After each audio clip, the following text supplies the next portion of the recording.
Okay, we're live. Yay! Of course, Nana's already here. She's always reliable. Yes.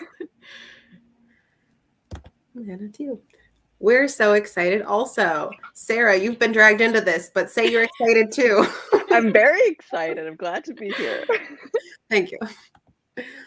Yeah. So, reading sprints. We're here to read, but we'll chat first because I'm excited to hear about what you guys are going to be reading. I think individually, you probably both know what I'll be reading, but I'll share too.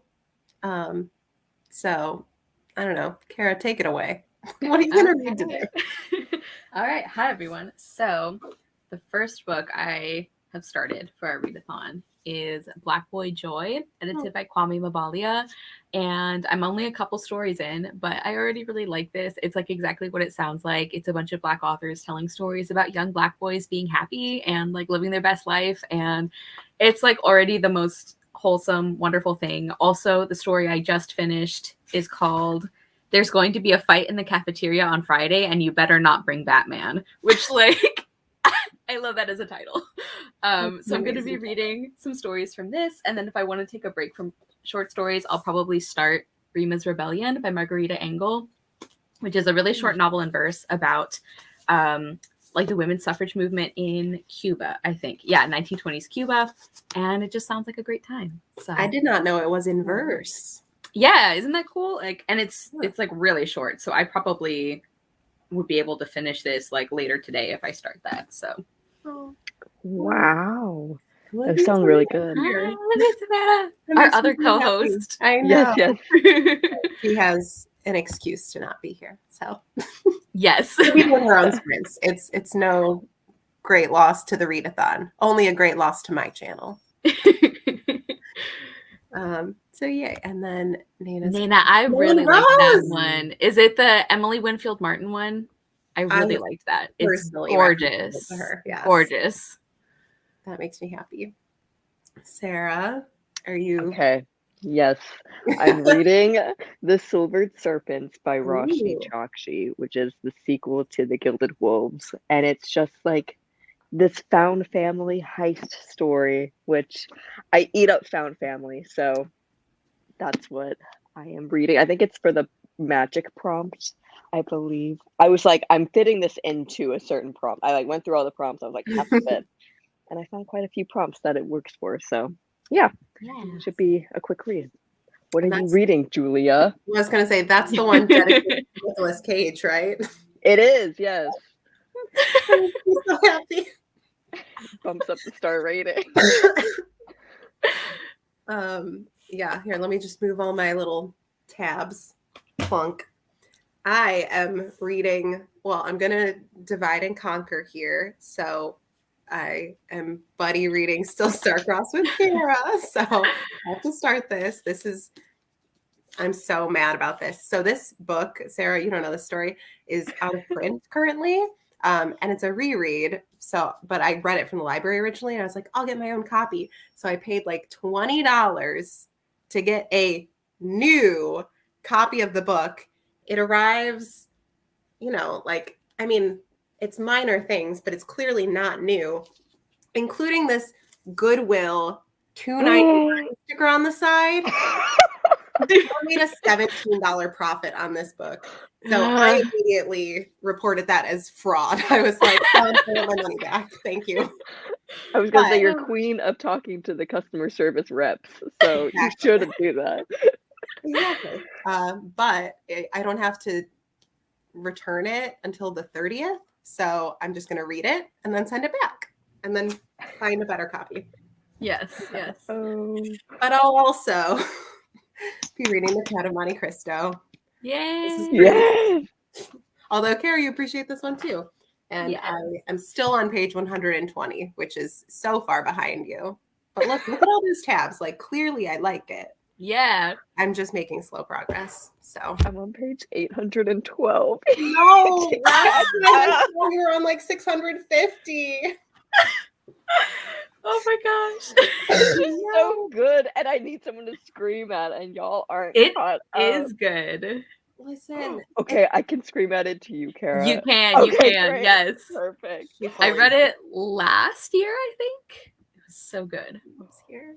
Hi, Yay.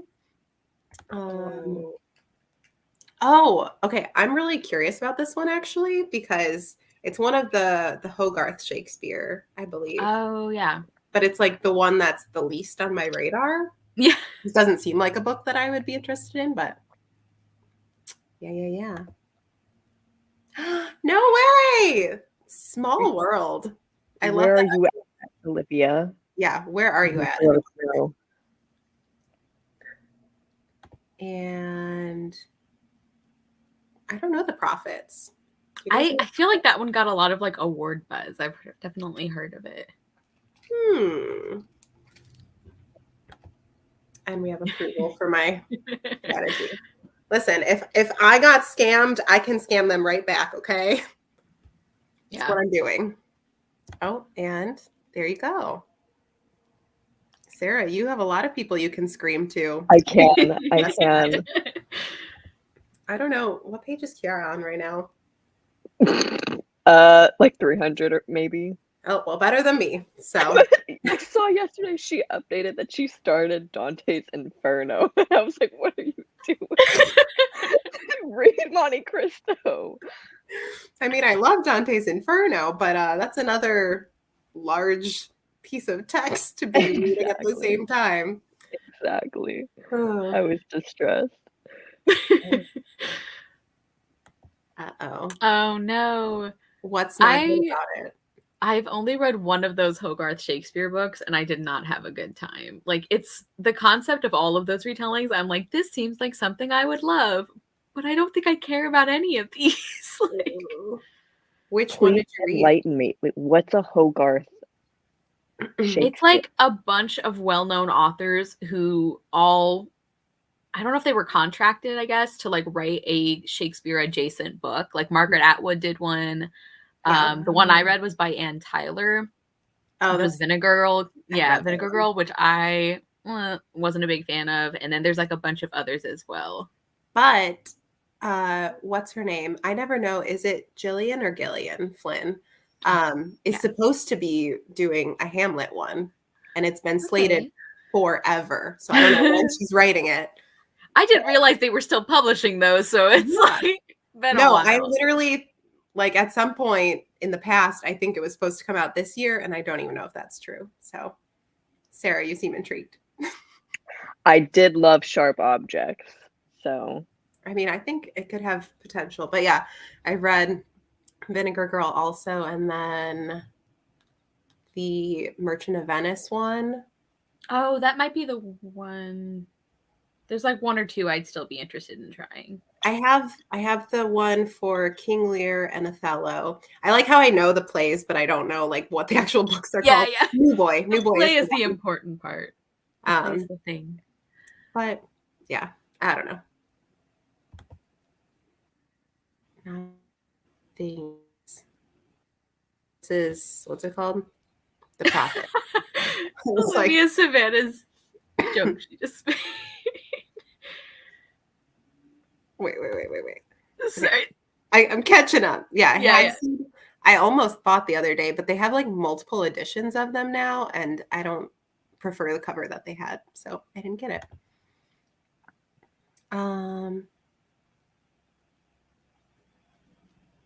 You are missing out on a Shakespeare reading. This is, I mean, we're doing reading sprints, but it's in honor of our readathon, so check out our announcement videos when you're done here. Definitely join us. We would love to have you. And who was just talking about Barnaby Rudge? Was that on sprints that you did, Sarah? Someone was talking about this book recently. A lot of people are, because it's the Pickford Dickens versus Tolstoy. Oh, okay. That's it then. Yeah. I was like, I can't get away from this title. What is happening? Now it makes sense. Yeah.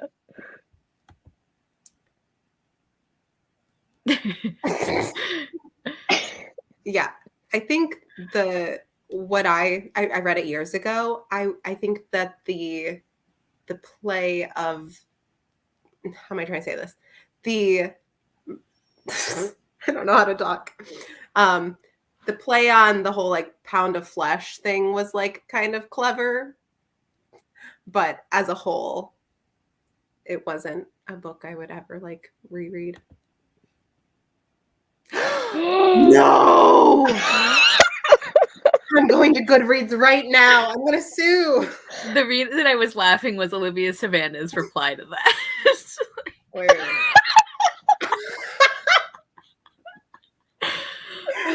It was all an elaborate publicity stunt for Oh my god. to promote Gone Girl. I mean, it would work because I will promote Gone Girl still, but oh, I'm livid. Why? Is someone else gonna do Hamlet?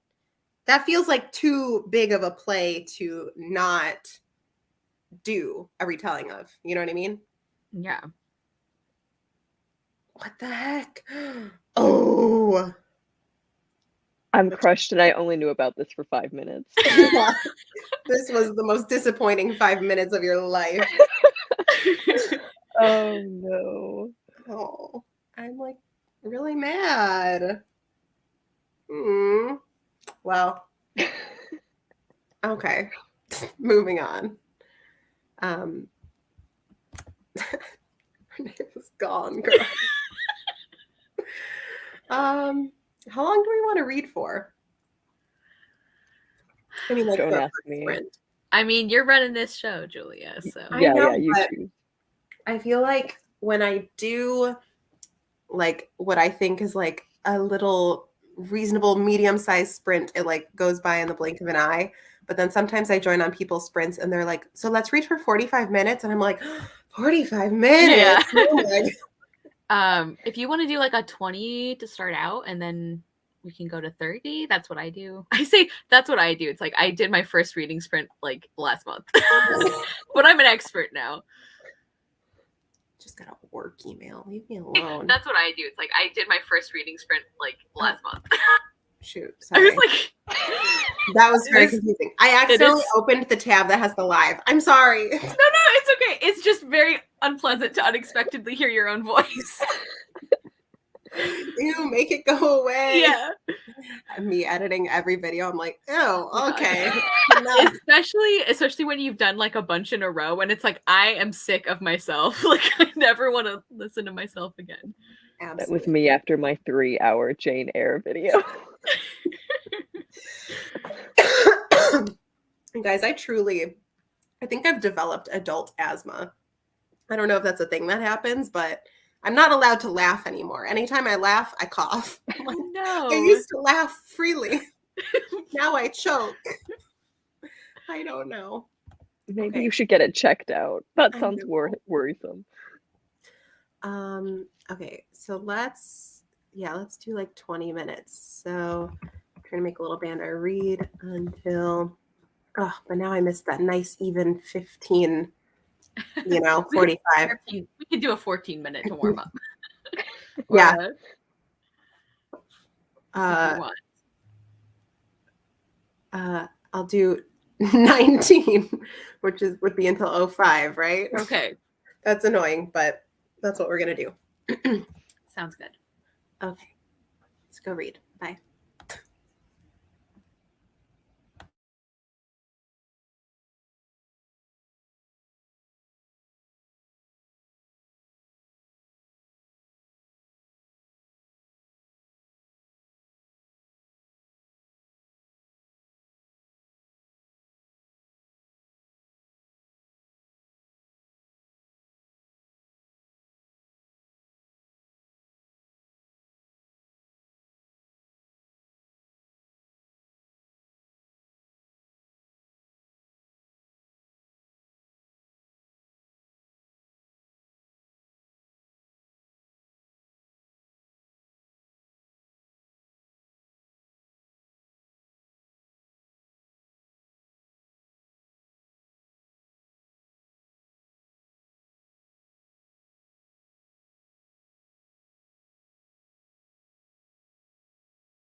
Hello.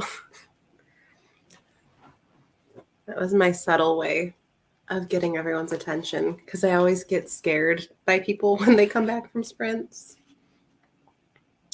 Especially, unmute yourselves, friends. Especially when they do the little hello. That scares me more than just a, okay, stop reading. Yeah. So, how did we do? Very well. I read a chapter. Nice. I did not realize this book does not really have chapters. So that was a Really? Okay, well, here's the thing. She has a lot of page breaks, like a lot of these little guys, which helps it feel fast. But it is broken up into 5 parts and an epilogue. So I'm like, you're cute. I get it. I see what you're doing here. So I like that. But I was like, oh, where does this chapter end? So I can have a feeling. And I was like, there's no chapter. And then finally I saw where it said like part 3. And I was like, oh, okay, wait. Something happened. Yeah. So, yeah, it's all good. There's a lot I forgot about this book, honestly. I'm very excited. If anyone doesn't know, it's a Romeo and Juliet retelling after they're dead. And it's about Rosaline and Benvolio. So, yeah. And there's a TV show, a short-lived, wonderful TV show that I recommend everyone watch. Hold on. What? Yeah, why do you have beef with the show? No, I liked some things about it. I did not like others. We'll touch base in a second. Sarah, what were you about to say? I was very confused because I had never heard of this show. What is it on? When did it happen? It happened years ago. I think it was an ABC Family show, which I mean is now Freeform, right? Yeah. Mm-hmm. Oh my God. Or maybe just an ABC show, but it sounds familiar, but like looking at the cast, nothing is triggering a memory. Cool. Interesting. No, but it's I forgot that like all of the dialogue is like very Shakespearean, and I was like, oh, like that's so fun and nice. Like it doesn't feel jarring. And then I also, because when I read this originally, I was in college and I had read like a couple Shakespeare plays. Like there were a few I knew like the back of my hand, and everything else was like an unknown world to me. And already we've like passed a scene where what's her name? Isabella, the prince's sister, shows up and she's like, oh yeah, you know, I just came from my husband, Don Pedro. And I was like, what? And she's like, I left him with his friends in Messina. And I was like, yeah. So I love it. Cute. I'm excited to see more little Easter eggs like that. But yeah.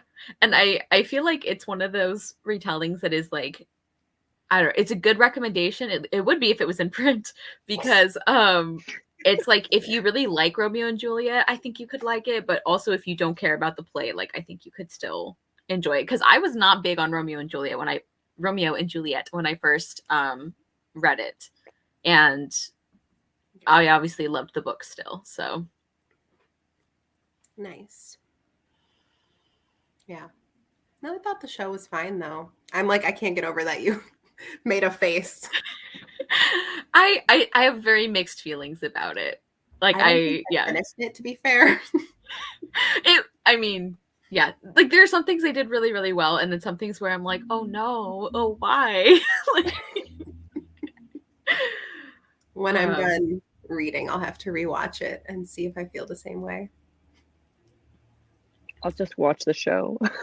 Yeah, that's fair. It's like it's very different from the book. Like, I mean, it's very different feeling, I should say. They kept like some of the main plot points and stuff, but I don't feel like your feelings on one are indicative of your feelings on the other. I would recommend the book over the show, but the show's easier to get access to. So I was gonna say I don't want to pay $20 for a $2 hardback. I think it is on ebook as well. Yes. Oh, okay. So it is at least like I can't remember what book it was I was looking for, and it was like out of print. And I'm like, all right, well, I'm desperate enough that I'll get an ebook copy, even though I don't like reading ebooks if I can avoid it. And it's not even on ebook. I'm like, it's out of digital print? How does that happen? Wild. That is intense. Shoot, what was I gonna say? I I don't don't know. know. Was it about the book? Maybe it was about the show, and now I don't know. Ignore me. If it comes back, it comes back. I don't know what I was gonna say. Well, now I'm like, I want to know. So you have to remember. Well, here, let me mute myself for 1 second and go back and hear what you were saying before, and I think I'll remember. Oh my gosh. So extensive. Oh, wait, what's the bad parts of the show that you didn't like? So I think part of it too is that it's one of my favorite books. So I think went in with high expectations, especially because it's like a very niche book, and I'm like, I can't believe we're getting a show. That's amazing. But I don't like the way they changed some of the plot points. Like some of them are spoilery, so I won't get into it. But it's like in some cases I see why they thought it would play better for TV, but there were a lot of times where I'm like, but this is one of the things that made the book good. And I did like some of the casting, but the main cast was really good. Benvolio and Rosaline, I think, did a great job, even though the way they wrote their dynamic was different. They still had good chemistry and they were good actors. But like some of the supporting characters, I don't know, they kind of rewrote a lot about their motivation. And I'm like, but they were already a good character in the book. And now it's like kind of a different character. I don't know. Like, I think a lot of it was that they were trying to make it feel more like other TV shows rather than more similar to like the original book. And they're like, well, we got to have one of these and we got to have one of these. Like, especially some of the characters who like they made more antagonistic in the show, where I'm like, I'm not like opposed to this character, but that's not who they were in the story. Yeah, I can neither confirm or deny because I didn't get far enough into the book yet to like really see a lot of him, but I don't remember like hating Aeschylus, the prince, in the book. Yeah. In the TV show, we were like 2 episodes in and I was like, get this man off my screen. I hate him. I want him gone. Like, I could not handle it. And I did remember what I wanted. And I remember, like, so Isabella in the show is a good example of it, where I'm like, she could be a very, very compelling character, and I get where they're going with her in the show, but I'm like, she has like no connection to what Isabella is supposed to be like in the story. So I'm kind of like, I don't know. It's one of those situations where I'm like, if you're going to take so little from the original property, maybe don't do a retelling. Maybe just do one of those like loosely inspired by the novel, you know, rather than like calling it the same thing and then changing so much about it. I don't know. Yeah. I am an adaptation purist. Like, I usually prefer if it's like straight from book to screen. So I can see that would be disappointing. Yeah, and it's like I just like to know what I'm getting, you know, because there are adaptations where it's like this barely has anything to do with the story, but I knew that and they marketed it that way, so I'm okay, you know. Whereas this, it like it felt like, I don't even remember the trailer, it's been so long, but like my impression was it was going to be the story of the novel, and I'm like, what is all this? Why is this happening? Who's this person? Like, who are you marketing this to? Like, yeah, that's almost what I was going to say too, is that I wonder if so many changes came about because they were, shut up, I already stopped you, alarm, sorry. But they were hoping like people will love the show and we'll get renewed and we'll have another season. And so they were trying to like extend and complicate and kind of expand, because there's not like a sequel to the book or anything. So yeah, I feel like it would have been better as like a mini series where they knew they only had one season, because like it's a fully contained story, and then you could like, I don't know, I feel like they wouldn't have had that like classic adaptation problem where it's like, we don't want to do the exact same thing, but it's like, but then if you change so much that you're not using the stuff that worked, like what are you doing? Yeah. We're like, talking, sorry, somebody just asked, we're talking about the Still Star-Crossed adaptation that is very not similar to the book.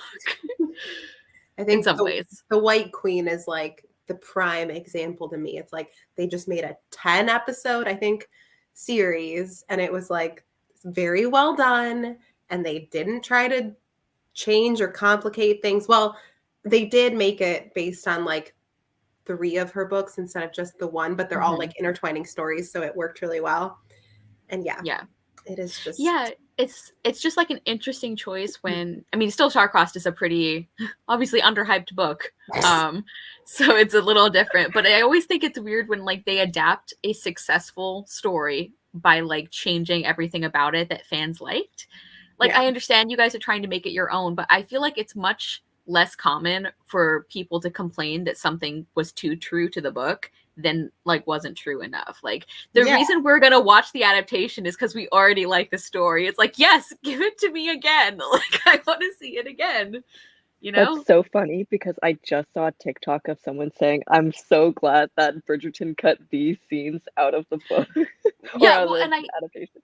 Yeah, and I think that's something, it's like if you fix little things, that's something that can really work as an adaptation. Like, I don't know, it's if a story is like very similar and then it's like, oh, but they changed that one annoying subplot that never made any sense. Like, I like that, you know?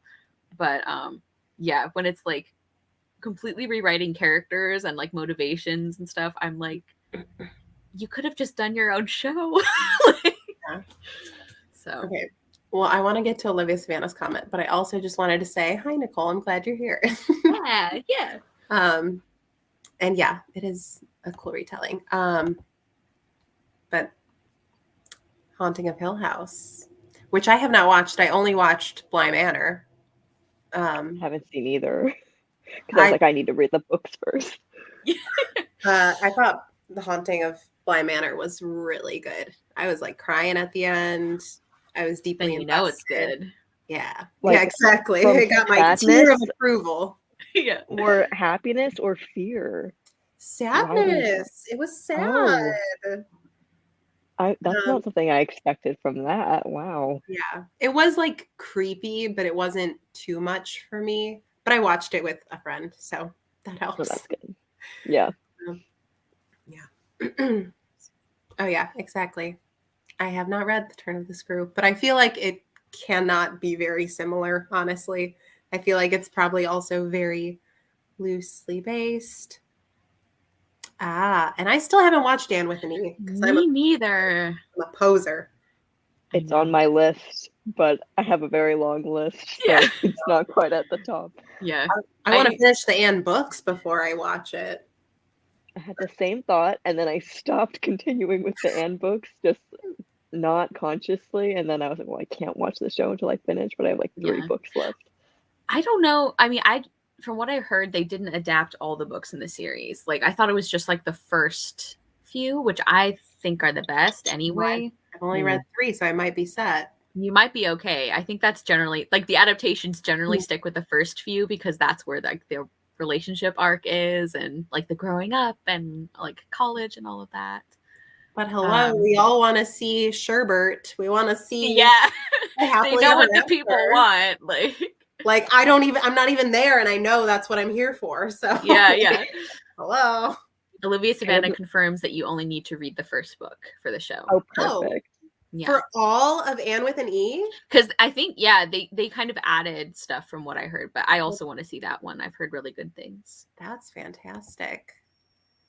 I'm also scared because I don't want to get attached knowing that they canceled the show. I know. That's one of the things holding me back too. It's like, I don't want to love something that's doomed like this.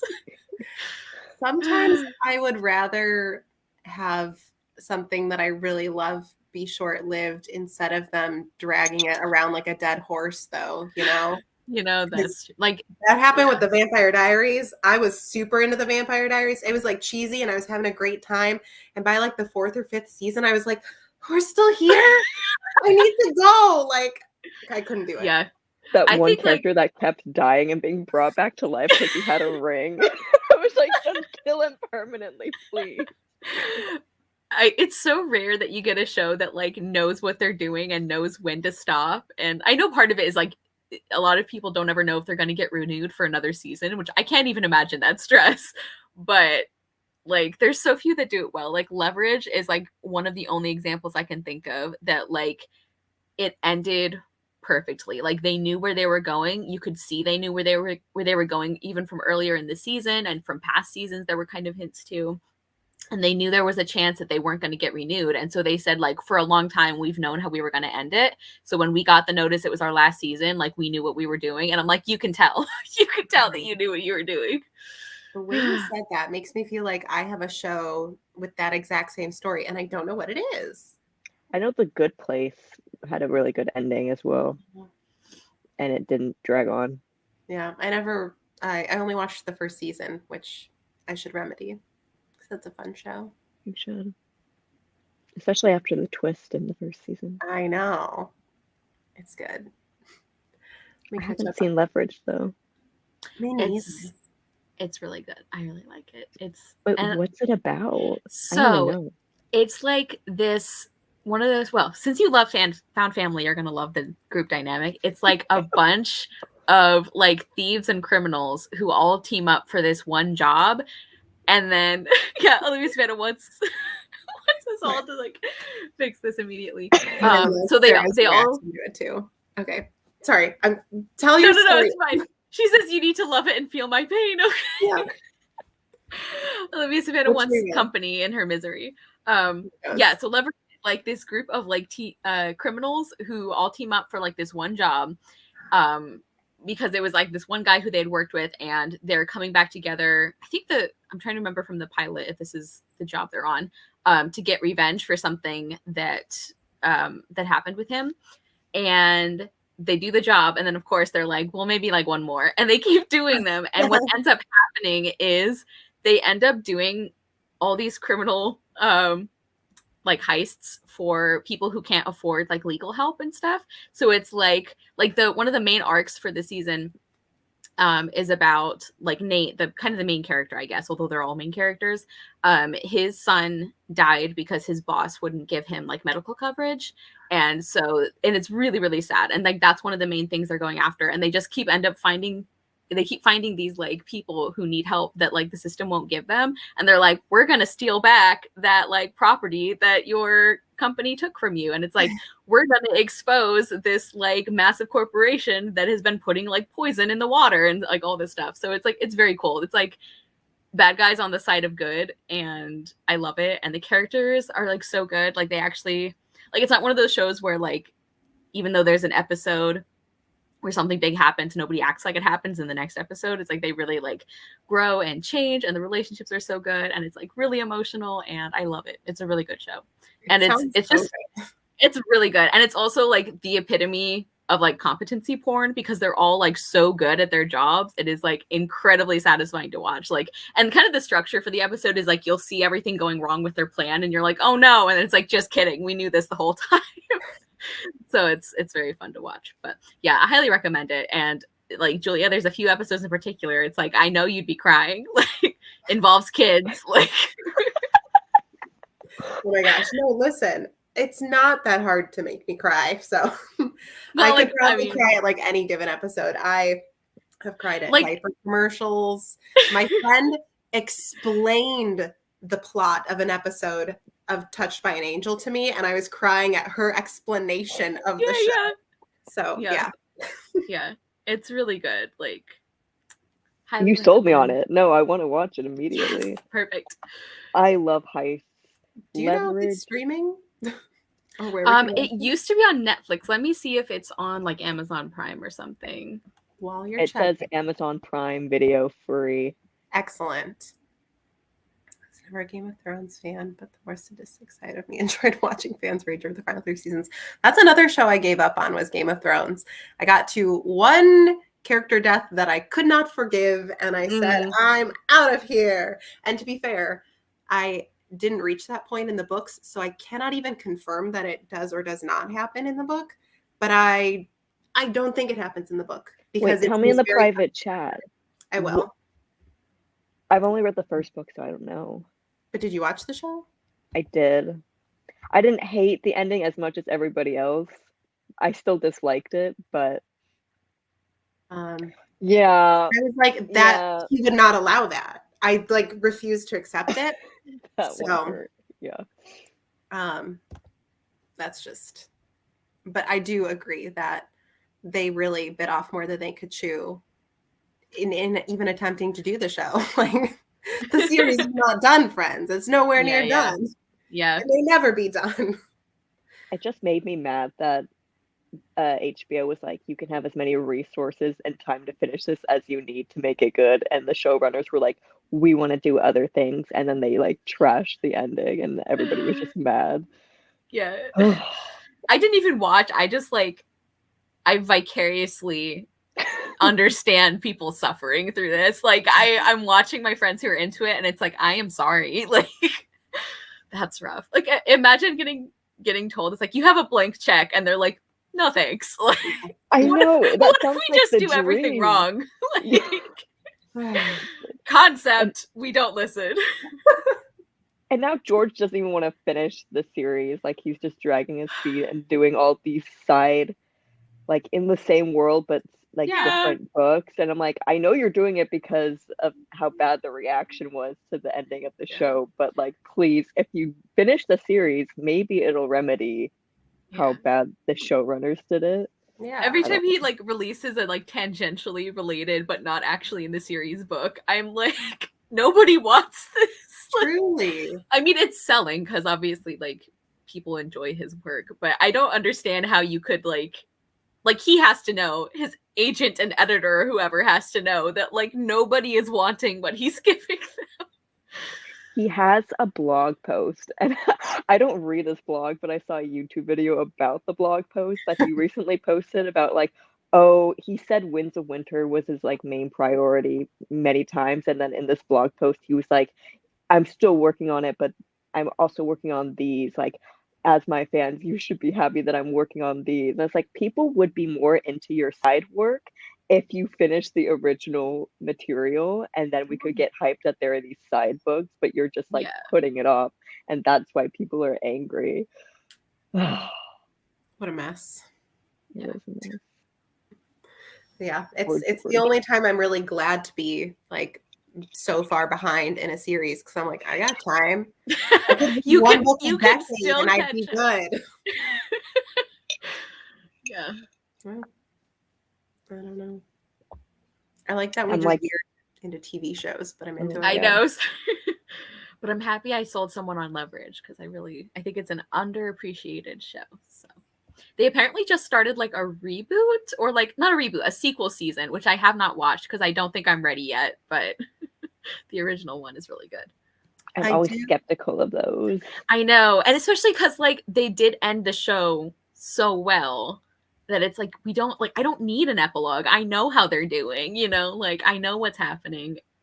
Also, this is one of the reasons I have still not watched Legend of Korra, even though I like most of the known world, I love Avatar, The Last Airbender, is I'm like, I don't want to watch like a sequel series where half of my faves are dead. No, thank you.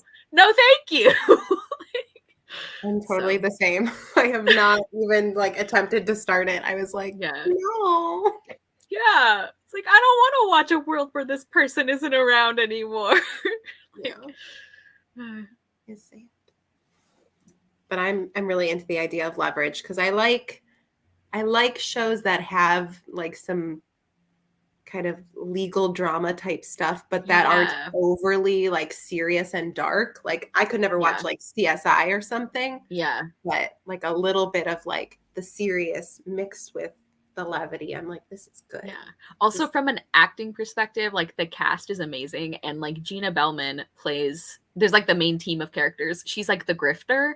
So she's like basically playing multiple different characters with different accents and like different like backstories and personas and everything in every single episode. And it's just like incredible to watch. As an actor who is not very good at accents, I am just very impressed by her abilities. Like, but yes, report back if you guys do try it, because I'd love to hear. I will. Absolutely. I always love like screaming my feelings to whoever I know has seen or read whatever. Yes. I am ready to receive all screams. Oh, perfect. That's why I need Julia to catch up with Monte Cristo. Yeah. But look, now I get to be the person screaming, and you both will know what I'm talking about. Yes. It's true. So it sucks for you, but it's great for me. I don't have any chance of spoiling things for you. And Sarah, I've read the whole thing if you would like to share I any. will. If you want to I yell will. about stuff. Oh gosh, it's like I'm doing like a non-spoilery like reaction for my reading vlogs, but then it's just every time me like going like for 5 minutes and the clip ending. Like, I can't even say anything because I'm just so Yeah. speechless every time. Yeah. I love it because which is also, I think. Go Sorry, ahead. go ahead, Julie. No, go ahead. I was just gonna say, like, it's a really great example for me of why I don't think you should assume that people want to be spoiled for classics. Because I had no idea where anything was going, and I'm like, holy shit, like, just losing it. So go ahead, Julie. No, Sarah, I think has something more relevant to say right now to what you just said. Someone spoiled something No, for me. Something major. I was so upset about it because I think they thought, because I've seen the miniseries, the French miniseries, so I think they Yeah. thought that I knew, but I don't remember anything about it. And they said something, and I was I like, am so sorry. I was so mad. But then I didn't want to spoil it for Julia, so but I sorry. was just like, someone said something, and oh, Yeah. it's probably like the most major plot twist, and I'm distraught about it. Yeah, it's fine. I'm so sorry. I got spoiled by a Goodreads page the other day. Like, what? When they list the characters that are in the book, and I'm like, I'm pretty sure I wasn't supposed to know that. Thanks. But it wasn't as bad as this spoiler, I don't think, so it's all right. But it was just like a weird thing. I'm like, people should like, why would you put that information in the character list when you like who does that? Who made that choice? I know.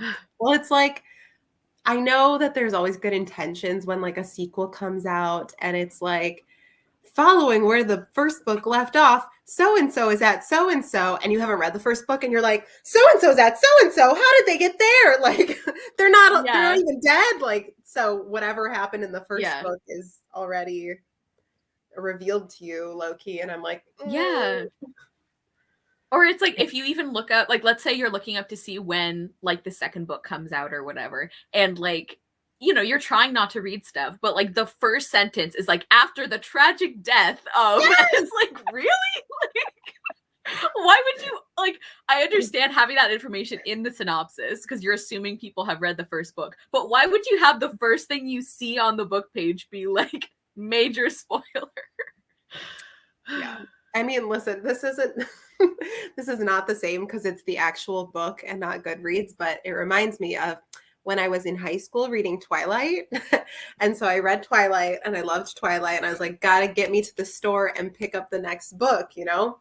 And so I grab it and I'm in line ready to buy it. And so naturally I start reading it in line because like, hello, time to ingest this story. And spoilers for Twilight. I don't think anyone's gonna be surprised. And then on like the third page, Bella's like, and now my best friend is a werewolf. I can't wrap my head around this. And I was like, I didn't know this information. And it was Eclipse. I thought Eclipse was the second book, but it was the third. Oh, so I spoiled that Jacob was a werewolf to myself. Which is like half the plot of book 2. Oh my god. And I was like, oh, okay, I guess we'll get to that soon. That's rough. Yes. Okay. The last comment.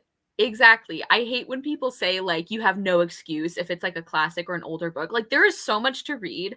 Also, for people who enjoy classics, like this is what I don't understand, especially is like people who like reading classics and they're like, yeah, you should read them if you like. Why are you then shaming people for like not having gotten to them yet or for not wanting to be spoiled for them? Like I don't.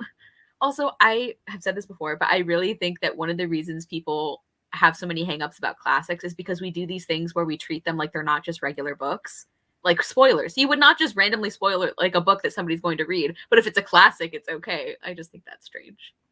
Totally agree. Anyway, that's my thought on that. Yeah. Especially because it's like, you know, if you're someone who's really into classics and reading classics, it's different than being someone who's like really into, I don't know, like Taylor Jenkins Reid. It's like there's only so much, you know, backlist you can read for Taylor Jenkins Reid. But if you're like, I love classics, oh, that's only thousands of years of literature to catch up on. You should have read it all by now. Yeah. I hate that. or like when the introduction, it's especially for like a lesser known classic, and they like refer to major plot points, and I'm like, if something is at the front of the book, I will assume you should read it first. Otherwise, put it at the end. Like, I don't. I know. So for classics, I never read the back of the book or intros because I they know, always spoil it. I've stopped reading intros now, and I don't understand, like, I'm like, this is what author's notes are for, or like an editor's note at the back. Like, why would you put this at the front knowing people will have to skip it? I will Just only put it at the read back. an intro if it's a reread. Yeah. Put it at the back and call it a conclusion. Yes, a conclusion, or like notes from the editor or translator or whatever. Like, or like be cool and call it like an essay, because you know sometimes the introduction is by like another author. Be like featuring an essay from so and so. Yeah. Like, I don't know. Mm-hmm. Yes, exactly. That's a part of it as well. Yeah. Right.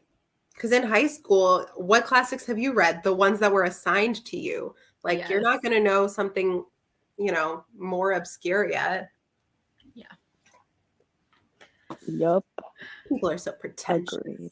Yes. Oh my gosh. Do we want to do another reading sprint? Oh, yeah. I forgot. Please, we've only been, oh, actually, no, we have been talking for a while. Like a half an hour. I mean, I love it, though. I'm just like, maybe we should read something like, at some point. We can do a longer sprint this time, too. We can do, like, 35 minutes. Yeah. Because the other one felt fast to me. Oh, wait. Yeah. Carol, what's on your wall? Oh, hey. Wall tour. Yeah, so really quick. So I have a Community poster behind me, which is not a great example of a show that ended the way it should. I still haven't watched the last season. I have my like Phantom poster, which I love. And then I have a stitchery that my mom made me. Aww. Yeah. That's my very short wall tour, everyone. I loved it. And the lamp. More exciting than yes, I'm sorry. My beautiful lamp over here that is in frame. We like that she's just kind of popping in to say hello. The lamp's like, and I'm here too. Yeah. Give me a little extra light. Just shout out to me. You don't watch the last season of Community. That's kind of the vibe I was getting. I have not chosen to suffer like that yet. Yeah. I mean, Community is a very fun show, but it's not one that, like, to me, how do I describe this? I don't know. It's a sitcom that doesn't feel like it has continuity, even though it does in some cases. Yeah.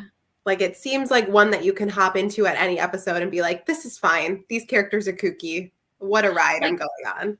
I think part of the problem is that I was really invested in, like, not the characters that the show wanted you to be extra invested in. Like, I love Abed, and I really loved Annie as well. So all of their scenes, I was, like, living.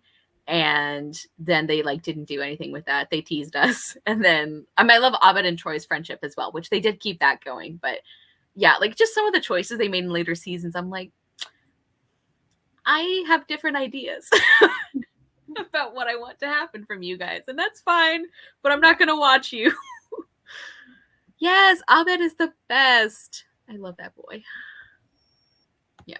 These still, like, some of the episodes are, like, really, really good, like, quality content, and I think, like, some of the humor is really good, but I also think it's one of those shows that, like, there was a very specific kind of comedy where they're like, hey, we can just call something commentary if we just, like, duplicate the problem. And I'm like, the entire character of Pierce should not exist. Like, oh my God, the worst. I'm like, this is not, no. Like, you know that very specific time period of, like, comedy shows where, like, they thought they were being progressive, and it's like, you just put, like, a racist in your show. Yes. Like, that's what you did. That was my issue for part of it. Ooh. But yeah. Well, even like, some of it is good and self-aware, and then some of it is not at all. Yeah. Even a lot of, like, the character choices for Britta, there's, like, a lot of times where I'm like, yes. Yay. Like, yeah. And the choice to make her, like, an idiot later, I was like, she was not dumb at the beginning. She was just, like, earnest. And now it's like you know, it's a slippery slope. You care about things, and all of a sudden you're an idiot. So be careful. I know. Beware, kids. Yeah. Yes, that's what I heard as well. That the actor was like really similar and like miserable to work with. I mean, Yeah. I believe it. Yeah. The episodes when he wasn't there were like Oh, okay. amazing. Not to yell at you guys, but it's exactly 4:40. So I want to Let's do it. Let's do it. Okay, wait. Read until, what did I say? 35 minutes. So 15. Yes. That's Perfect. math. Okay.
Hello.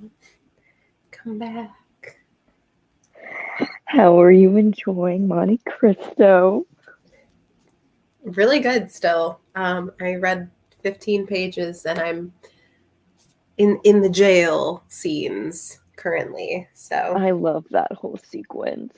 yeah, I mean, this line that I just read, I was like, okay, grab a quick tab here because where is it? And now death smiles at me like a nursemaid to the child she will rock to sleep. Who writes this? Oh, like that's so good. It's so dark, but it's so good. I was not expecting to love his writing as much as I do. Same, particularly because I don't think I like really did I wonder. Let me go back to my notes for the Three Musketeers to see if I had like saved any quotes, but in this one, all of my yellow tabs are quotes. So I have like 1, 2, 3, 4, 5, 6, 7, 8, 9, 10, 11, 12. I have like 12 or 13 quotes tabs within the first 130 pages. So every 10 pages, I'm like, oh, save that line. Like, For me, it's like every single page. It's ridiculous. That's why I don't even bother tabbing because there would just be too many tabs to even. Yeah. I didn't organize. tab when I read it either because I'm like, I'm liking it. Like, I can't stop every time I like something. Well, I want to keep track of like all these themes and like motifs he's got going on. And then in any classic, when there's parts that have me like, you go girl, like I got to pull out my pink tabs and be like, recognize the women. Like the difference in how the female characters are written in this book versus Three Musketeers is like, how is this the same guy? Like, truly. Actually, I did save a couple quotes from the Three Musketeers, which is impressive because I had not thought I had. However, it looks like at least one of them I saved to be like, let me bring this up because I take issue. Yikes. Yeah. Like more for reference. Yeah. Yeah, we shared a couple in that one. Yeah. I was going to say, what themes are you tabbing, Julia? I'm so glad you asked. Let me get my key. So I'm tabbing ambition, romance, light religious themes like angels and stuff, dark religious themes like the devil and stuff, you know, because they have said like demon a lot. I was like, okay, we're going to just follow both of these. Revenge, and then like law/justice. And then the other two tabs are, or wait, did I say romance? I have one for romance, and then quotes, and then just women is the mauve color. So it's interesting because like the three like men that he's getting revenge on could each have their own separate like theme/tab. Like Villefort could be ambition, and Danglars could be greed, and Fernand could be like, I don't romance, lust, very heavily. Yeah. Yeah, they're all like a different. You know what? As well, I was thinking about his name, Edmond Dantes, and I was like, this has to be a reference to Dante, because like he's like going through all of these like circles of hell and like getting revenge on all these people, and there's a lot of like allusions to Inferno. You mentioned Inferno like 1 page ago for me, so I believe you. That makes total sense. Dang. And once you see it, like you see it everywhere. It's fantastic. Well, maybe Inferno is going to get its own tab too. It'll be like, oh, little illusion there. Okay. Yeah, I mean, even the imagery of like emerging from the like imprisonment and everything. Yeah. Oh my god, that is my favorite part of the book thus far. Is that whole sequence. And like I don't remember when this part happens, so like I'm gonna be really vague, but the way he has to do it, like the imagery of that is like, I wrote essays in the margins about it. I'm excited. Yeah. I think I'm geez. I think I'm getting to that point, so I'm very excited. What's the chapter title that you're on specifically? I'm on number 34 and 27. Yeah, number 34 and number 27 is the name of the chapter because it's like him and another prisoner. They just got a new who is it? A new governor. And so he like doesn't refer to the prisoners by their names. Yeah, it's so dehumanizing. I like the commentary on the system of I know. Yeah. prison. Oh my gosh, there was here. Well, while I keep pulling up quotes, literally, because of the other guy, the mad prisoner. He's like, yeah, he's like, oh, go get this treasure, and he's like telling them this whole thing, and then the one inspector goes, of course, if he really had been rich, he would not be in prison. And I was like, oh snap, call him out. Call out the corruption. Jeez. Yeah. But it's true. So yeah. Also, did I click on this yet? Hello, welcome. Thank you for joining. And my mouse was like hovering, and I was like, did I just not click? It was just there. But yeah, how was both of your readings?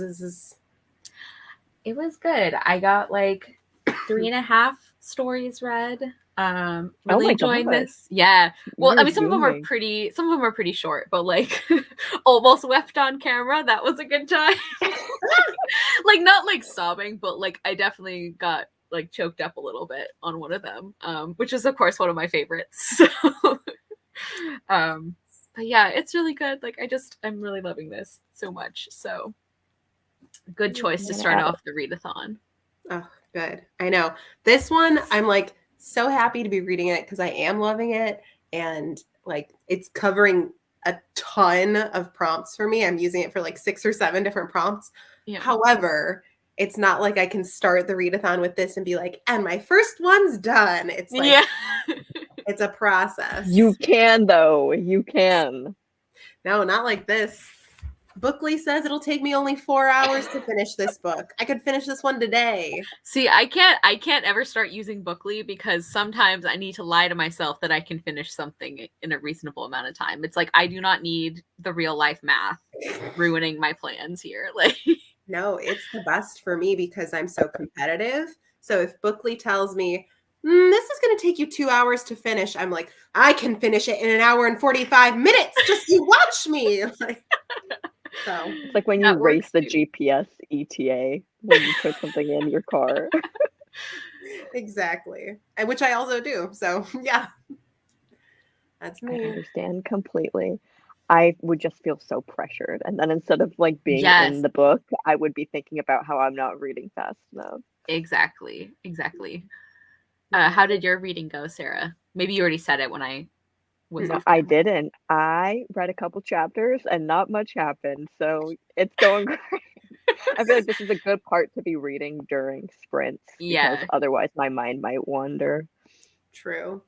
It was very funny because I glanced up at one point to be like, how are we doing on time? How are my girls? And I saw you, Sarah, like this. And I was like, oh my gosh, what is happening in her book? And then I realized you were yawning. And I was like, oh, okay, we're fine. Gasping on camera. Like, oh my gosh. I was trying to like put the book in front of my face every time I yawned, but I just kept yawning. So I was like, I'm giving up. Sometimes I wonder, like, because I have been told that when I'm concentrating, I look angry or I look like upset, and I'm not. Like, I guess my neutral face looks like a frown when I'm like reading or something. So probably most of the reading sprint is me just like looking really unhappy. Like, I do the same thing. It's just like usually like this. Yeah. If it's like a particularly difficult moment, or like it's either that or my emotions reflect what's happening on the page. So if it's something like really happy, I smile like an idiot, like great. I've done that too. Yeah. I try not to watch myself back. I guess it's hard when you do like, I don't know. When I do reading vlogs, which is rarely, everything is like a reaction. Like I'm never just filming like B-roll clips of me reading. Same. So I'm like, I don't have to watch myself do that because I don't know. And I don't care to know. Yeah. I stopped doing that because I don't like seeing myself read. And also I concentrate on whether or not the camera's in focus. So like I can't even time lapse it because like I just look at the camera every 3 seconds. Yeah.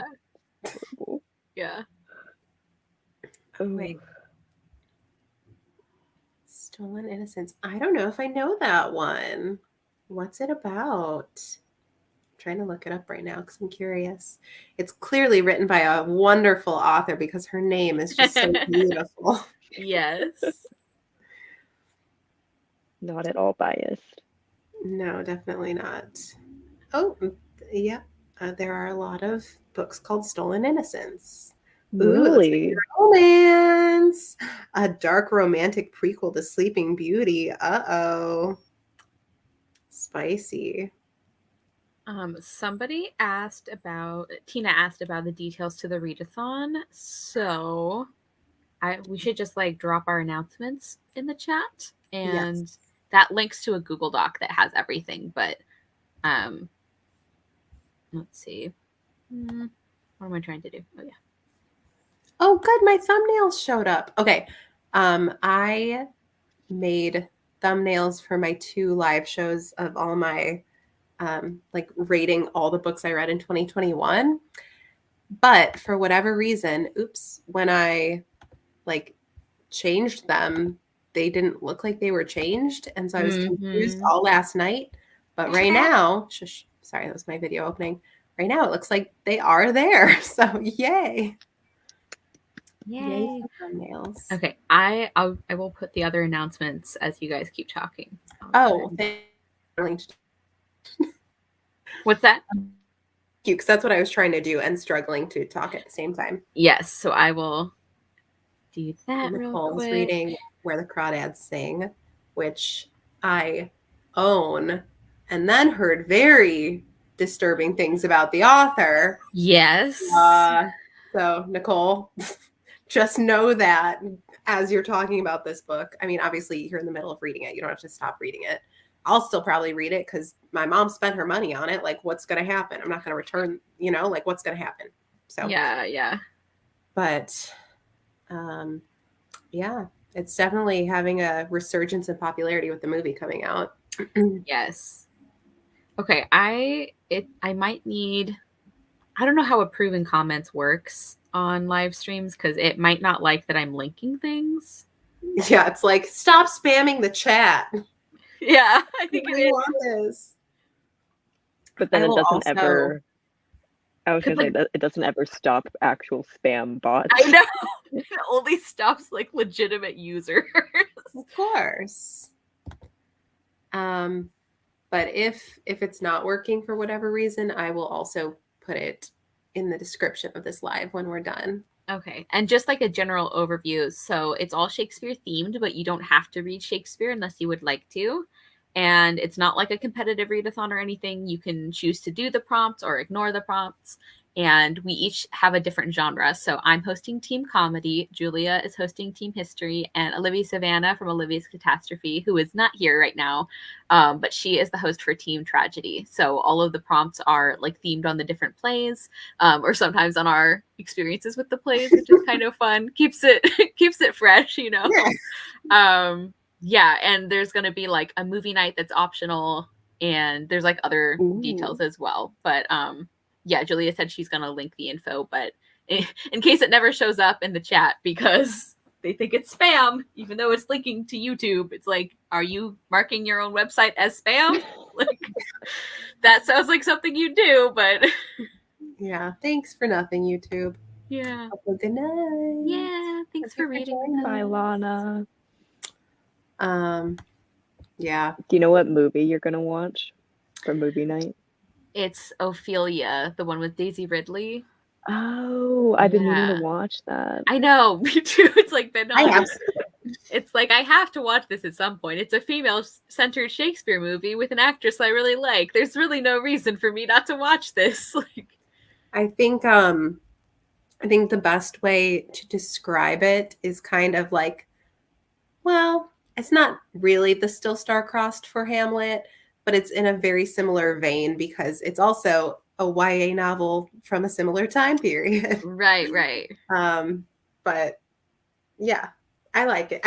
I think even if you don't like what she does with the story, it's aesthetically a very pretty movie to watch and to listen to. So you don't really lose, And I like have heard that it's not gonna follow all the plot of Hamlet, so I'm going in like knowing that. So I think I'll be okay. Yeah. And like, I mean, I love Hamlet, but it's like if I were watching a movie about Ophelia, it's like, yeah, I'd want some changes. Like, no kidding. Please, can we give the girl something else? Like, so.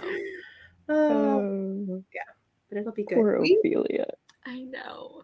Oh my God. So this just reminded me, because it was one of the last things I messaged you about, Julia. Joy McCullough has a book coming out that is like centered on some of Shakespeare's women who like deserved better, and they're like all helping each other heal from their trauma, and I'm like already in my feelings about it. It's not coming out for a while, but let me try and find the title while we're talking about it. It's called something about a body.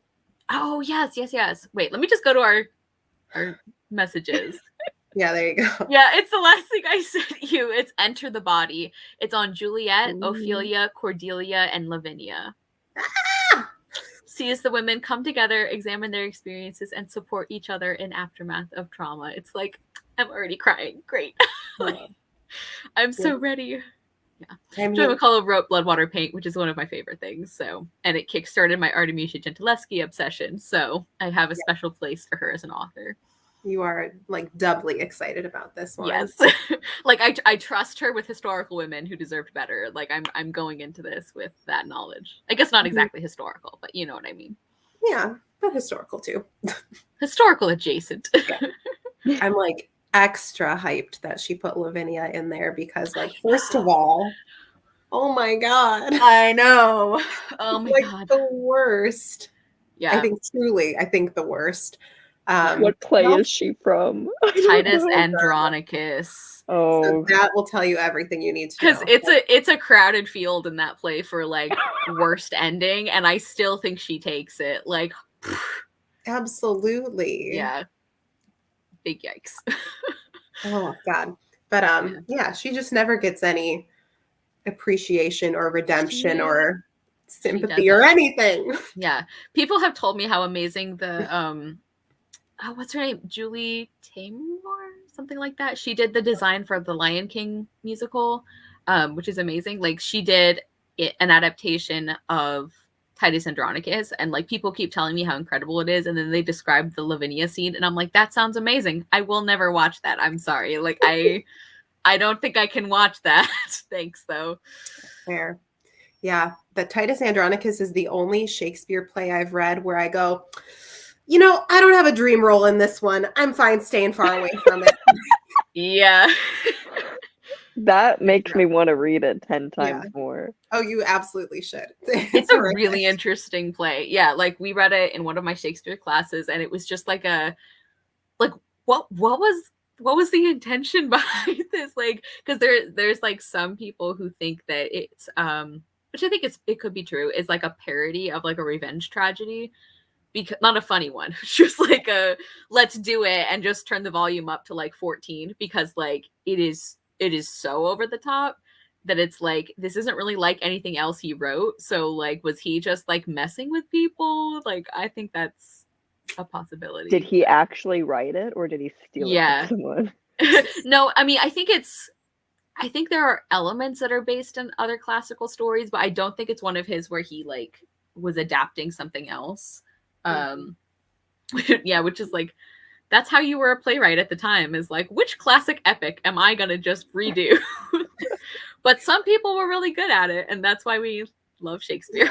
Like, and honestly, hello, like here we are in reading retellings, being like, I love retellings. Yes, we were doing then too. Like, oh, I love this retelling of the story of Julius Caesar. Yeah. He was ahead of his time. The market for retellings was really, really kicked off, I guess, in Elizabethan England. Oh, yeah, that's got me very excited. I mean, like, I appreciate a good romance. I don't really venture into dark romance very often, ever. I don't know. Have I? To be determined. But yay, branching out to classics. Yeah. I'm trying to read a Shakespeare play every season. So in spring, I'm going to read The Tempest. Okay. I love The Tempest. Very it's like one that when I read it, I was like, yeah, the Tempest. Okay, cool. And like as I look back on it, I'm like, what a fascinating play. Like Yeah. it just grows on you, I think. Yeah. Perfect. And then Nicole's reading Macbeth, which is so good. I love Macbeth.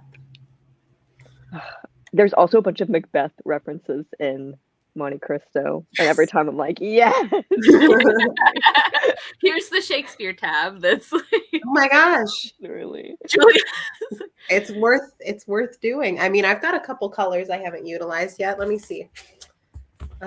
What haven't I used? I have a blue tab that I'm not using. I have a dark green. No, I'm using dark green. I haven't used the light green. I've got two potential colors. Because Banquo was referenced at one point. My man. I know. That's very exciting.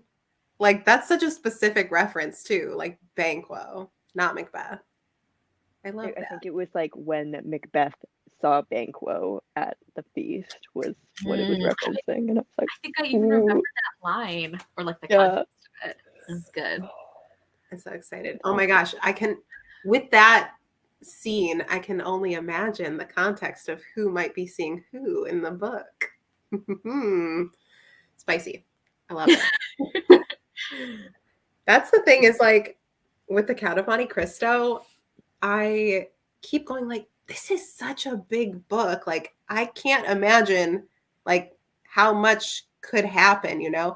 And yet it doesn't feel prolonged. And it also doesn't feel like, oh, this will wrap up soon. Like, it feels like it's perfectly paced somehow at like 130 pages in and 1,000 pages. Yeah. That was one of the things I was most impressed with is I'm like, it doesn't like it is longer than it needs to be. There's like a couple of subplots where I'm like, did we need this man's whole backstory for one scene? But like it doesn't Are you talking about Bertuccio? I don't remember who it was. I don't remember which one. Like, but most of it is important. And he actually uses the page length for like character development and like themes and like this really gripping plot. And like I don't know. I think it's one of the best examples of like this book does need to be long. I don't know if it needs to be like 1,300 pages long, but pretty close. Like he did a good job. There's only like one or two chapters where I'm like, this entire episode could have been cut, you know, like which I feel like is pretty good. I'm here for all of it. I eat it up. Even when there's like one chapter where he's just discussing poison with someone, and I'm like, yes, give it to me. I'm here for it. So good. Yeah. Well, and it's so satisfying because there were like so many side characters where I'm like, why are we spending all this time on this person? Then I'm like, oh, that's why we're like, which I really like. It's gratifying when you get all that backstory and then there's like a reason and you're like, I needed to know this. Okay. Yeah. He's like the only author that can introduce a character halfway through the book. And I'm like, immediately like, yes. Let's go. Let's do this. I was so surprised at how invested I got in like, was it Alfred and Fritz? Something like that. Franz and Albert. I love Albert. Those dorks. I love them. Oh, every page I'm like, Albert, LOL. I love you, Albert. It's just like every single time he's on the page, I'm like, I'm in love with this man. He is such a clown and I love him. They actually dress up as clowns. Oh, I'm so excited to meet them. Yeah. Yep. Amazing. You'll love them. What a book. Mike, you gotta catch up. I know. But you're in like my favorite sequence, so. But here's my other thing. I realized this during the last sprint. I was like, why, when I'm enjoying this book, why is it that I'm like barely reading it most days when I have free reading time? And it's because at the end of the day, I get home and I'm like, I have this much time to read. I want to go to bed at a reasonable time. I have to get up early in the morning. And then I look down at my Fitbit and I go, I still have 2,000 steps to take. And so I want to carry a light book around so I can pace and read and kill two birds with one stone. And it's not this one. I'm not walking around with this. So it's like I have to have met my step goal in order to sit down and read this book. except on a day like today when we're going to be making it up later in the day because I'm choosing to sit down and do sprints. I'm going to text you periodically throughout the day now and be like, start walking so you can sit down later and read Monte Cristo.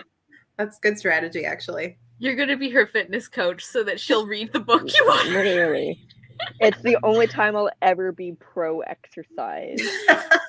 Yeah. I'll appreciate it. You'll be like, hey, how are the steps? Make sure you get another better be at 5,000 now. Yeah. No, I'm Send me a picture of your Fitbit. Literally. Like, send me a Snapchat of you walking around your house now, please. I do it all the time. Kara knows. I was FaceTiming her and I'm pacing. And it was like so close to midnight and I missed it by like 10 steps and I was pissed. Yeah, I would have been so mad. Wow. Yeah. That would have bothered me. Yeah, I know. My mom is also like really into like getting 10,000 steps per day. So like when I go home, she's just walking around the house the whole day. And like I can't look. I'm like, Mom, you are distracting me. Like, please go outside and walk. Yeah. I think your mom and I would get along great. Probably. I used to do that when I was living with Katie, and she would be like, do you have to do that right here? You're making me anxious. And I'm like, our house is little. It's stress inducing. I don't know why. It's invigorating for me. I'm like, not for me. Sarah just very slowly shaking her head. I get like 300 steps per day, so I really can't relate. Sarah. Could not be me. It's because I miss theater, and so I don't have to dance anymore. And so now I'm like, I don't move. Yeah. But I move a little bit at work. So it's not good. that hard to catch up if I like actually care. And I do. You know. I've been like sitting all day just reading Monte Cristo and I can feel like my muscles deteriorating. Like the atrophy is worth it. This book is amazing. Sometimes I get up and I like stumble because it's like not moved at all. You're like an astronaut. Literally. Oh, except I don't have the excuse of changing gravity. It's just I'm sitting on my ass all day. I used to be a lot better about I mean, like, because when I was at college, it was really easy because I was walking back and forth to like classes and work and rehearsal and stuff all day. And then like, depending on what I'm doing at work, I can sometimes get like a good number, but like I'm so stressed and busy all the time that I'm like, I am not going to make myself feel bad for yet another thing. So that's self-care. I'm a wing 3. I'm an Enneagram wing 3. I like things to achieve, okay? I mean, I do too, but not like exercise things, I guess. It's not worth that to me. This is the only exercise thing I can achieve. Can either of you believe there was a period during quarantine, like an over 100-day period where I exercised every day? Every day. That is unattainable. Now that I have to go to work, unattainable. I cannot spare a half an hour of my day, plus getting ready and, getting clean afterwards. Who has the time to work out other than like stay-at-home moms, truly? Like, and I love and respect stay-at-home moms, but people who work outside of the house, how do you exercise? I don't understand. Yeah. My sister straight up would like get up at 4:30 so she could exercise, and then she would work from like 7 till 9 p.m. I was like, why would you torture yourself? She was just like she didn't have set hours, so like she would just like have deadlines that she would need to get, and so the only time she could exercise was in the morning, so she would wake up super early. And I'm like, I'd rather just not do that. Yeah. Let me be weak. Jeez. It's not worth it. Oh, man. I didn't ask either of you beforehand. How are you with time? Do either of you have a time that you need to leave? I'm chilling. Not really. I have things I need to get done today at some point, but no, like, no strict cutoff, really. Nice. Okay. Do Yeah. we want to do like at least one more sprint then? Yeah, let's do it. Because at some point, I will need to make dinner. Oh yeah, I 'Cause it's- forgot that I need to eat. That's a thing that someone needs to do. And the worst part is, in order to make dinner, I need to do the dishes because both of them are dirty. No. And like my Oh. pots and stuff. And I'm like, Washing something before having to use it immediately is like the most disheartening experience. Like, it shouldn't bother me as much as it does. It is. My set goal is like to do the dishes every night before I go to sleep, so I don't have to deal with that, because if I don't, then I'll have to wash it before use every single time. Oh my god, whose cat is meowing? I can't believe you can hear him. That's mine. Yes, That's we can me. hear him. He has a strong voice. He's very vocal. Yeah, Oh my god, I'm shocked you can hear him, because that's one of the reasons that I was like, oh, if I do the headphones, it'll like limit background noise. He's like, I think he must be up against the door, like, hey, Aww. let him in. Maybe I should let him in. All right, Let him in. 1 second. Aww. He's just Oh my like, gosh. acknowledge me, Mom. He's gonna be let in, and then immediately he's gonna be like, I don't want to be in here, and then he's gonna walk out. Yeah, it's the grass is always greener, you know. Mm-hmm. It's just what happens. Yeah. Cats are so funny though. They are. One of my friends like recently moved to an apartment with her other friend who has a cat, and now every single Snapchat she sends us is just a cat like going in front of her while she's trying to talk, and she's like, thanks, Sal. Like, Its name is Sal. Oh my gosh, I'm but obsessed. it's just with like that. close up of the cat, and she's like, I'm not trying to talk or anything. I would love all of those Snapchats. Yeah. I'm like offended that my friends that have cats don't personally send me cat updates hourly because I'm just so obsessed with their cats. Well, see, if I had known that you love cats so much, oh, there he is. I would have been messaging you all week, because when I nanny, he has 2 cats at his house. So I'm sorry. And their names are Olive and Pancake. That's adorable. Pancake. Oh my god, Kara, what is your cat's name? His name is Petey, and he is very friendly. He's very happy to be here. You will probably see him pacing back and forth a lot. Hi. He's getting his 10,000 steps. He sure is. Hi. He knows the drill. Do you want to look at the camera so people can see your cute little... Oh, no. No, I'm sorry. That was just my very loud cat that apparently can be heard, like, across multiple rooms. It's a gift. Hi. Do you want to look at the people so they can see your pretty face? He's like, no. He's so excited to be let in. I'm mesmerized by his tail. I don't know why, but it looks like different than other cat tails. I can't explain it. Hi. Special. Oh, Wow. cutie pie. Oh my gosh. Now we're all just inside. We're like, cool. Cat. Do not bite the microphone. We get some nice ASMR. Yeah. My cat shoots. Hi, do you want to look at the camera and say hi? We are at the 49-minute mark right now, so I'm going to get us ready for another sprint. How did the length of the last one feel? It was great. Yeah, I thought it was good. Okay, let's aim for like a half hour-ish again. So if it's 50, do you want to do like 25? Well, the 25-minute mark, meaning 35 minutes. You know what I'm trying to say? Yeah, Yes. that sounds good.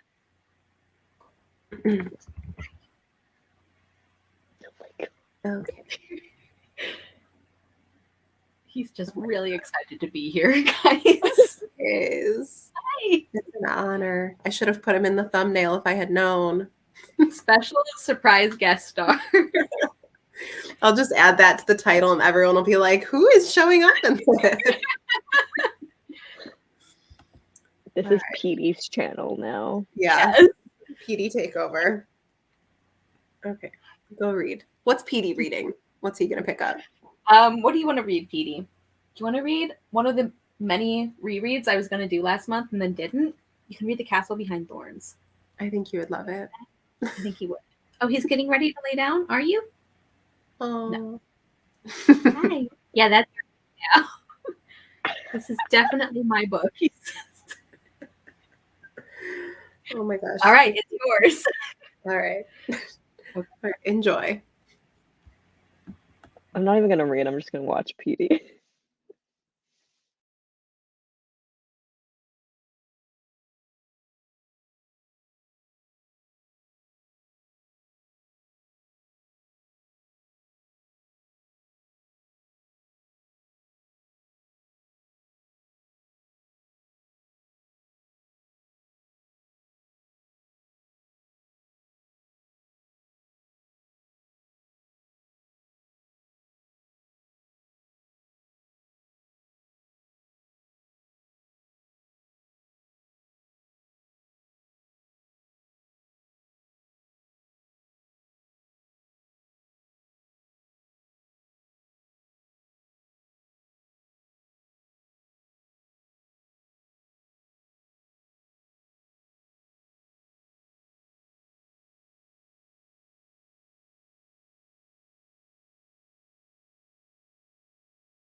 I was even ready, and it still startled me. I was so close to finishing a little section. I was like, I can finish this one page, and that I didn't. I switched books halfway through. I did too. Or not halfway, but at the end. Yeah, I don't know specifically. I finished a chapter and then I switched books. Yeah. Hey, no chomping. Chomping. Man, I'm like excited about Still Star-Crossed because I'm like getting into the actual plot now. However, Benvolio and Rosaline just met, and I'm like, enough with the enemies. Go straight to the lovers. I like that it actually makes sense why they would like very specifically like dislike the other person. Like Benvolio's like feelings about Rosaline are not fair, but that is exactly what somebody would do. Is like, well, if you had just liked him back, you know, none of this would have happened. It's like unreasonable, but somebody would totally do that. Yeah, but I don't have to be happy about it. it just like there's this little glimmer of, oh great, because he like saves her and she's like, thank you. Oh, your arm is cut, let me help you. And I'm like, good setup. And then they're like, you, and I'm like, no. So yeah. But how were your books? It was good. I'm just over halfway in this one. So going well. And then I just barely started Rima's Rebellion, and I already really like it. The main character is, I think it's one where like we follow her at different times in her life, because I think she starts out a kid, and then I think she's a teenager by the end. But she's talking about how her mother and, is it her grandmother, her aunt? It's like they took her with them to protests where they would bring chairs for women clerks because they weren't allowed to sit down during the day. And so like one of their big things they would do that made people really upset, even though it was like the most like nonviolent protest you could do, is like they would bring chairs for the women to like sit down. So I was like, I already like this a lot. Like, yeah, so very cool. Rad. Sarah, did it get any juicier? It did. There's a bit of tension in the romance happening right now, so love a bit of jealousy. Ooh. I like it. Yeah. Very successful round of sprints for me. Yeah, I know. I'm glad we did this to kick off the readathon. So thank you, Julia. No, thank you both for joining me, because it's a lot more entertaining than I would have been sitting here by myself. I don't know. Whenever you do live shows by yourself, going through your recent reads, I always find them very entertaining. Thank you. Well, I wasn't drinking in this one, so it might have been a little more boring. But yeah, it was nice to get like back into the town of Monte Cristo and get started with a new book. So I'm very pleased. Yes. Yeah, I'm excited to start Star-Crossed later today. So I'm debating whether I want to read like each like one part a day, since there are 5 parts, or if I want to like kind of power through and just read it like today, tomorrow, Sunday, since I know they'll be less busy. So, yeah, that would be fine with me, because like I've told you, I'm like, I can read this book so quickly, like, because I love it. So I will just like get obsessed with it and not do anything else. So. Nice. Yeah. 3 days for me too. Yeah, and keep an eye on our readathon Twitter, is where we'll announce other reading sprints, because we don't have the exact schedule yet, but that's at Worlds a Page. Mm-hmm. Yeah, you'll recognize it when you see it. There's a big picture of Shakespeare. Yeah, and I know you've got sprints planned. Olivia Savannah has some planned. We'll announce more details for our movie night. So a lot of stuff you want to stay updated on, really. And Tina also made progress.